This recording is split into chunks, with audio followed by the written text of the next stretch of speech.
হিন্দু বিরোধী সনাতন বিরোধীদের পরাজয় হবে। যেদিন আমি কালীঘাটে পুজো দিতে যাই সেদিন মমতা ব্যানার্জি নামাজ পড়তে যায়। পশ্চিমবাংলায় হিন্দুরা জিতবে, সনাতনীরা জিতবে, আমরা সকলের কাজ করি।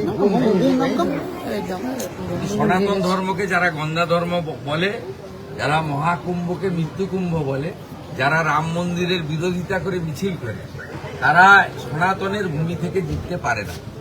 শ্রী চৈতন্য দেবের ভূমি, ঠাকুর রামকৃষ্ণ দেবের ভূমি, জগৎজননী মা শারদা বলির ভূমি। এখানেই ইস্কন, শ্রীলা প্রভুপদ, হরে কৃষ্ণ মন্ত্র, এখানেই কালীঘাট মন্দির, এখানেই দক্ষিণেশ্বর, এখানেই সিদ্ধনাথজি মহাদেবের মন্দির, এখানেই নন্দীগ্রামের প্রসিদ্ধ জানকীনাথ মন্দির, এখানেই সোনাচূড়ার সিংহবাহিনী মন্দির। সনাতনকে অপমান করে কেউ জিততে পারবে না।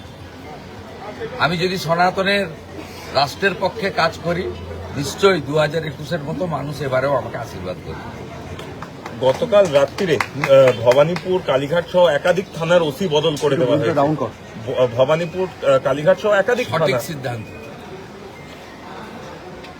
শান্তনু সিনহাদেরকে গ্রেপ্তার করার দাবি করছি।